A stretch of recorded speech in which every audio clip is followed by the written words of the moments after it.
तो आप हमारे डीजे गाड़ी से दूर ही रहे। ওকে গাইস, ভাইবটা জমানোর আগে আমরা একটু ভোকালটা চেক করে নিচ্ছি। চোর পুলিশে দোস্তি করে চালায় রাবণ রাজ, দু চোখ বন্ধ তাই তো অন্ধ দেশের আইন আজ। হাসপাতালে রোগী মরে ডাক্তারেরা বিলেত ধরে, হাসপাতালে রোগী মরে ডাক্তারেরা বিলেত ধরে, শ্মশানে তো দালাল ধরো নইলে মরেও কষ্ট। এবার আমরা একটু হাই ফ্রিকোয়েন্সি চেক দেব। ভোকাল ভোটের রেজাল্ট বলুক যাহাই, চেয়ার দিদির প্রাণ, তাই তো ভোটে হেরে গিয়েও দিদি গদিটা আগলান।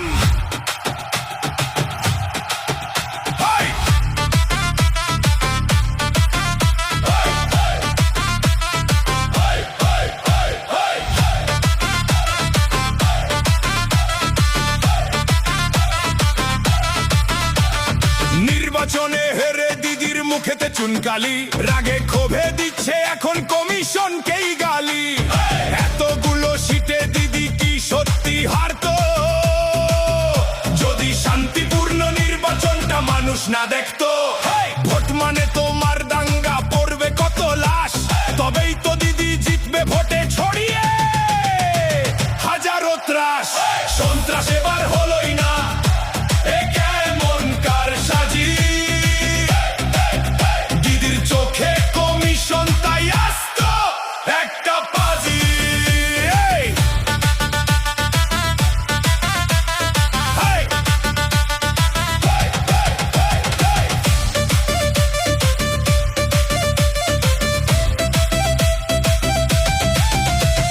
হারেনি মমতা তাই নাকি সে করবে না পদত্যাগ, চেয়ার ছাড়ার কথাতেই ওর হচ্ছে হার্ট অ্যাটাক। এমন তামাশা দেখেছো তুমি কখনো কি এর আগে? ক্ষমতার এই আসক্তি সার্কাসের মতো লাগে, ছাড়বে না গদি বারবার বলে শুনছে সারা দেশ, কুর্সির টানে আটকে আছে জোকার যা শেষমেশ। হয় সন্ত্রাস এবার হলোই না, এ কেমন কারসাজি,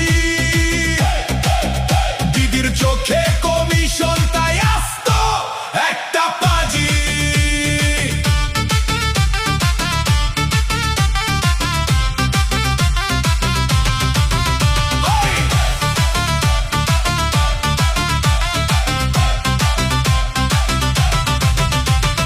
বঙ্গবাসী ঝটপট আজ